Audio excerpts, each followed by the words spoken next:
Welcome back. That intro bit there was playing with the Merigun, which is what I'm calling this build. This was an awesome build kit from Stag Arms, along with a bunch of other parts and pieces that I decided to put on here. I wanted to tell you about what I decided to build and why, and get your thoughts on it.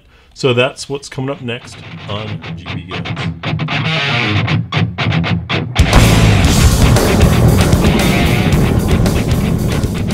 So the Merigun was a limited special for the 4th of July that Stag Arms offered, and I couldn't resist. It was a killer deal. I think $4.99, which, I mean, yes, it's a standard AR upper and lower, and a handguard that's nice, but thinking about it, you could not get a Cerakote job done like this at a custom shop for that price, let alone to have it done so nicely. Plus, I like Stag, and thought it'd be fun. Building guns is fun, right? So we'll start off at the very end, and I'll run down the gun and let you know what I chose and what I was thinking. This is an A2 style, or inspired, if you will, flash hider from V7, made out of titanium, very lightweight. Got a Rise Armament barrel. And before someone comments on the direction that I have the crush washer on there, I really don't think it matters much, and you know what, it fits better against the barrel that way anyways. If it comes loose, I'll let you know. So this barrel is from Rise Armament. This is their CB160. It's a stainless 1-in-7 twist, mid-length gas system, chambered in 223 Wild. The gas block that I went with is also titanium from V7 weapons, and I gotta say, although the weight difference, so the flash hider is significantly lighter than steel, the gas block feels quite a bit lighter too. Now the total ounce difference may not be that big of a deal, ounce per ounce. However, with the leverage that the front of the gun has on you, it feels a whole lot lighter. So that might be a placebo effect. I might be talking myself into it, but it sure points quickly because the front end of the rifle is so light. So got the Rise Armament barrel. Then for completing the upper, used one of V7's Airlight dust covers because I like this flush, clean look. And take a look inside, you know, nice and flush and clean. We do have a Sharps bolt, one of their extreme bolts in there. Another V7 part, their lightweight forward assist that I liked just because, well, I love the patterning that they put on it. I think it looks nice. The takedown pins are Strike Industries.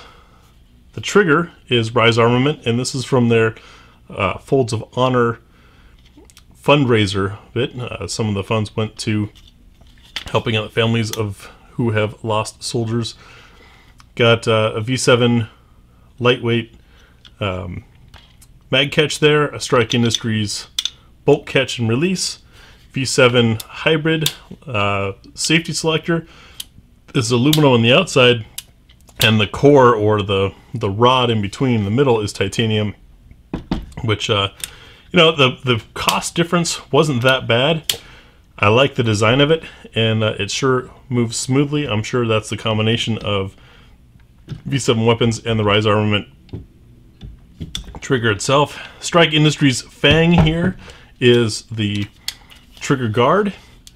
I do like this little hang down spot for inserting magazines. The magazine kind of slams against the back, and it sort of gives you an extended funnel or magwell, if you will, at least to the rear. Which, I mean, you got to put something in there, so why not? I went with the A2 style pistol grip simply because it seemed most appropriate for such an Americana build, right? Want to have something American looking. We have the Liberty and Justice for All marked buffer tube there, was also part of the build kit.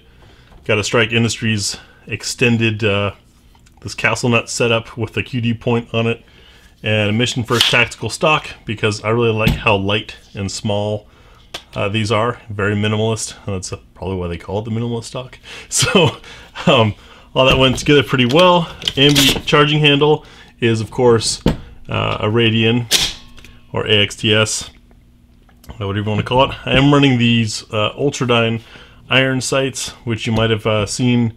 Alabama Arsenal did a great review on them. They're pretty cool. They're a peep sight rear, and the front is a globe sight.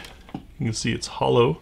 Let's do there. Sorry, it's tough to get this angle with the camera. There we go. And that lets you stare straight to the sights at the target. So it handles like a red dot, but it's much more precise.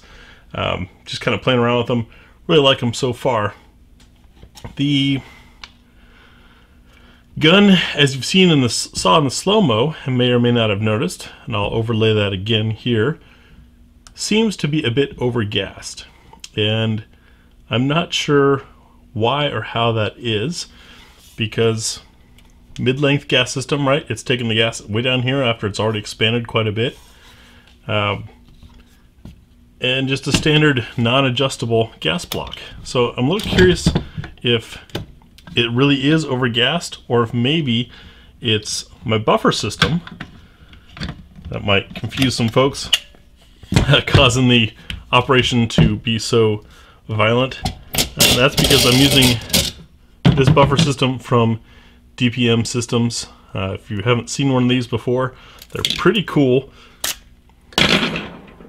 Multiple springs in there that sort of decelerates, and well, the buffer is a dampener effectively on top of the spring that's in there. And so what ends up happening is the bolt never slams to the rear. Even though there's a rubber bumper here, I have never seen this system smack into the end of the tube or had it bottom out. And so it starts off soft, and then it gets firmer compression as the travel continues further back. So as far as what's causing that issue, this thing's a little difficult to get wedged in there without a tool. I'll just wait and do that again later. But you know, they say one of the symptoms of overgassed is having excessive recoil, but I didn't feel that at all. I mean, it's a 223, you know, so it's soft. I'm not running a brake, just a flash hider. So you'd think that I'd feel that recoil if there was excessive recoil. The Sharps bolt I've done a review on separately, and I said in it that I plan on using more of them in future builds. This is yet another one that I've been running. You can tell the inside got pretty dirty, which might be indicative of overgassing. But since the inside was lightly kind of oversprayed with the Cerakote, it shows the dirt a lot easier. So I don't know if we can really take that as an indicator or not. I'm gonna have to get it out to the range and shoot it some more. I do not pretend to be an expert in building ARs. So if anybody out there has some ideas or notes for me, please comment below. I also plan on checking out the accuracy of this Rise Armament barrel. It sure is good looking. I like the fluting up front here. That might also be adding to that light feel in the front of the gun that makes it such a quick pointer. But those of you that have been watching our Facebook and Instagram saw my little teasers and pics of the Merigun.